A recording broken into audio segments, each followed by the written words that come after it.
What up, peeps, and welcome to day 4 of Wild Eye Week, brought to you by the Super Slash Brothers. And here's what I watched tonight. Last American Horror Show.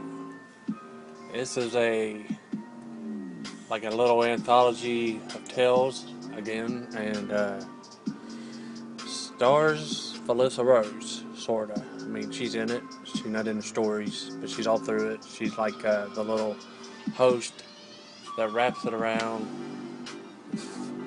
Kind of odd. She's talking to her sister, waiting for someone to show up at her house that she's got a blind date with that she met on some Christian singles site or something. And he shows up, and he's not that into horror movies, but she's trying to get him to watch her horror movies, which he finally agrees in the stories that we're going to watch. And yeah, three terrifying tales to keep you awake all night. Night of the Sea Monkey, Lamb Feed, and Home Wrecked. A trifecta of 80s throwback terror with mauling monsters, home invasions, gone haywire, and stomach-turning human sacrifice. Features a cast of horror icons like Felissa Rose, Sleepaway Camp, Lynn Lowry, The Crazies, Art Hall Jr., The Sadist, and Robert Allen Mukes, House of a Thousand Corpses.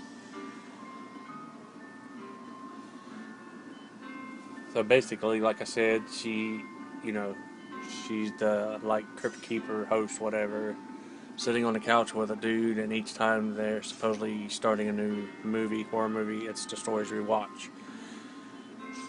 You got home invasions gone haywire.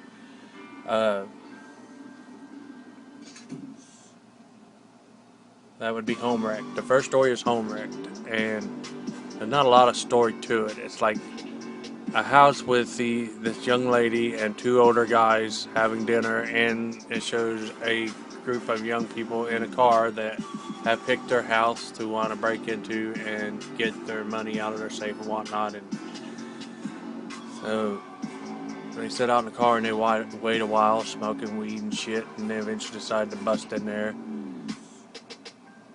And yeah, there's a young girl tormenting the grandpa type character, has him tied down, and she gets too close and he bites a hole out of her neck. So she ends up stabbing him in the neck with a knife and killing him. And one guy is choking the shit out of the young girl. They don't show if she survives, so I'm not sure, because she's laying there by the time end of the story. And the other dude, he's sitting there, younger dude but long gray hair, telling the one asshole the code to the safe, and at the same time has a knife behind his back cutting the ropes. And he gets loose and he stabs the dude up under the neck, right through his jaw and up in his skull, then shoots him about 6 times, and then goes in the living room and shoots the other people, but it was a little too late to save the girl and the old guy. The end. I mean, that's all it was. There wasn't much story to it, and that's all there was to that.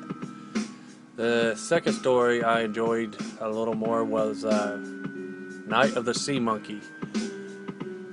It's this little family, mom, dad, an older daughter and son, and a young son.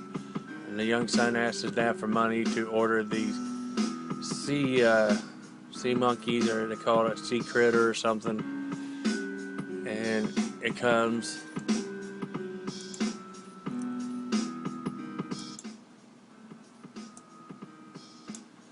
in the mail, and he puts it in a fish bowl, and I don't understand. I did everything he says to do, but nothing's happening.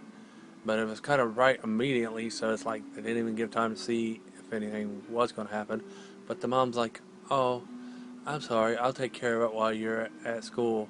And as soon as the kid leaves, she dumps it down the sink.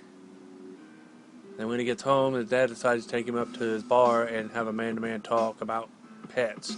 Tells him some morbid story about him having a beloved bull terrier dog that went to school with him every day, and then someone lied and said that it bit him, and the authorities have been called to put it down.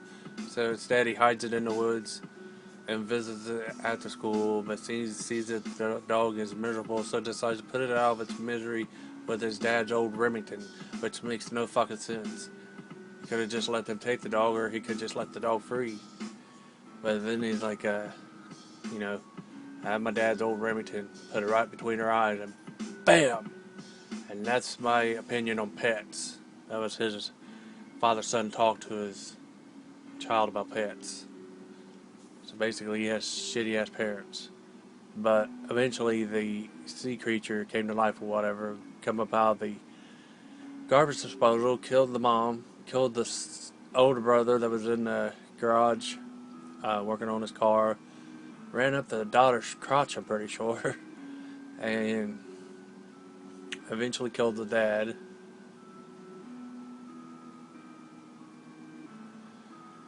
And yeah, I'll shut up. There's also the youngest son and the grandma. I'll let you watch to find out if they live or if they figure out how to get rid of the damn thing.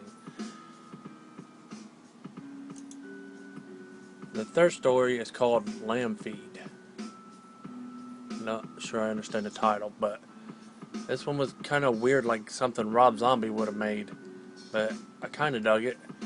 Uh, it's this young guy flying down the road in a car, talking to his girlfriend. Well, the lady he was dating, but he's dumping her, and he's supposedly heading to a work convention thing or other, and runs over a board with nails, conveniently right where some kind of crazy place is.